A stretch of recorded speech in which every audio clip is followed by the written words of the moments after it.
Shabbat Shalom, everyone. Thank you for being with us so close after New Year's Eve. I know we appreciate it. So this week's Parsha is Vayechi, meaning, and he lived, Jacob lived. The Parsha records the last years of Jacob's life and his death. At the age of 147 years old, Jacob calls for Joseph and makes him promise to bury him with his fathers, Abraham and Isaac, in the cave of Machpelah.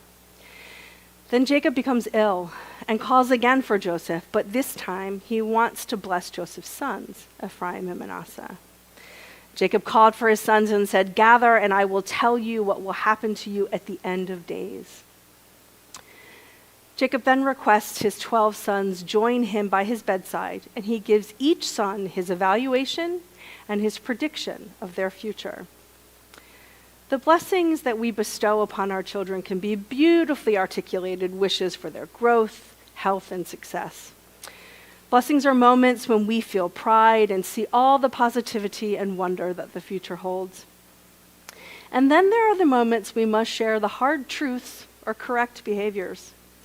But aren't these moments just as beneficial to a child's future? Shouldn't we help our kids to improve themselves? Yeah, it can be tough on our children to find out that there are consequences to not making good choices, and that poor behavior doesn't get excused in the real world. And of course, sometimes our kids share some truths with us that can hurt a bit. But it helps us to grow as parents and gain the respect of our children when we can hold ourselves accountable. The truth can open the door for us to be the best people that we can be. So we're back sitting on Jacob's bed, and he has his 12 sons with him. And while he is offering blessings, he has some important truths to share with his boys. He is harshly critical of each son, and I mean harsh. But why? Modern Torah interpreter Pinchas Paley believes that Jacob intended his evaluation to be helpful. Telling them what he thought of their strengths and weaknesses was meant to help his children find their identities and their way in the future, specifically in the roles they were destined to assume as the heads of the tribes of Israel. But while constructive criticism can build character, can it also harm a child's self-confidence? Perhaps instead of being helpful, Jacob harmed his children's sense of self. Don Isaac Abravanel gives us a different theory. Jacob has 12 sons to choose from to take over his rule of the family when he dies. According to Abravanel, Jacob had a specific idea of what attributes make a good leader. Judah was trusted and accepted by his brothers. He was brave and successful in battle, steady, thoughtful, dependable, and clear about his goals and determined to fulfill them. But the qualities of the other brothers, Reuben was as unstable as water, he said. Simeon and Levi used violence and force. Zebulun was always looking for profit. Issachar didn't fight his own battles. Dan snipes at others behind their backs like a serpent. Gad weakly gives to his opponents. Asher and Naphtali serve others and don't command respect.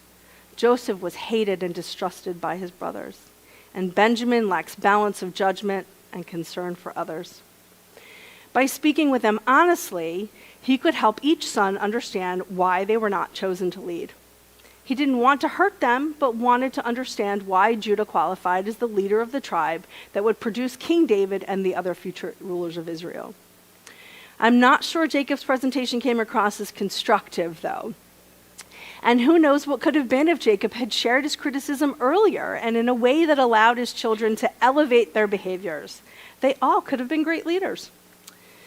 The concept of constructive criticism isn't just important to children. We adults can take this feedback and use it to become better in our relationships with others. But how do we even know if the critique is taken to heart and put into action? In the American Psychological Association article, Constructive Criticism That Works, psychologist Naomi Winstone found an abundance of literature on how to have these conversations, but little on whether the recommended strategies were actually working. She said, Our results demonstrate how little we know about what happens after feedback is given.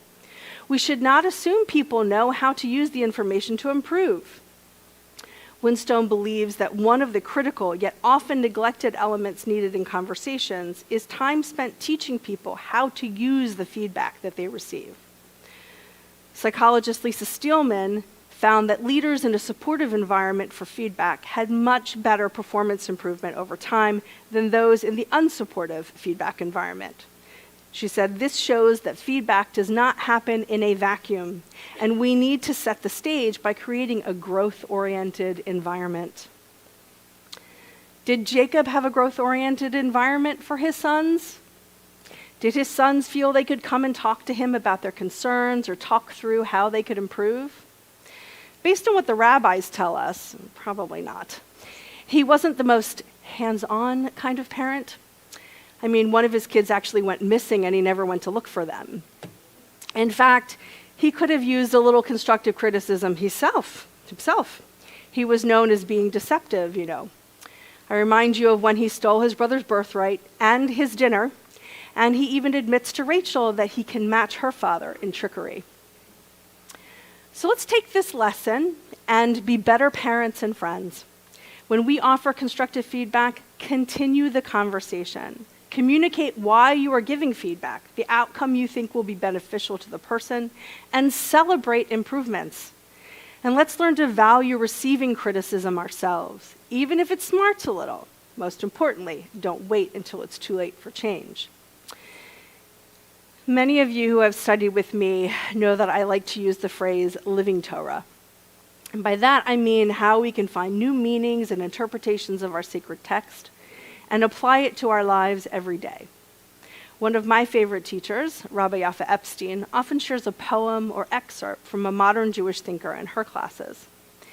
In my own self-critique, I have found that sometimes sharing modern interpretations can be beneficial to the people I study with. I use a lot of jargon at times. So I would like to share this poem with you. Los Angeles poet Rick Lupert has authored 25 collections of poetry, including God Wrestler, a poem for every Torah portion. And so here is Rick Lupert's poem for Vayechi.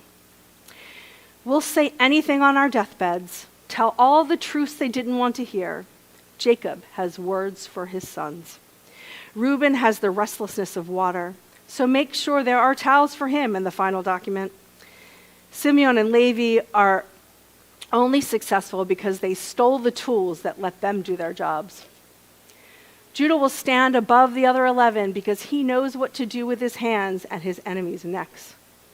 Zebulun will hang out by the ocean. It's his way. Perhaps he has an extra towel for Reuben. Issachar is a bony donkey. Holy God, how does one say that to one's own son? Couldn't Jacob have told him to have a sandwich? He could have invented the Jewish mother right there. Dan, the Avenger, before they were in movies, is a snake in the road. I hear he bites. Mind the horses. I think about Jacob's final words to his sons every time I open my mouth to say something to mine. Hopefully, I'm not on my death poem, and all the phrases that pass my lips serve as a foundation for his legs.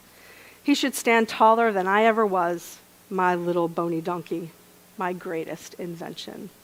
Shabbat Shalom.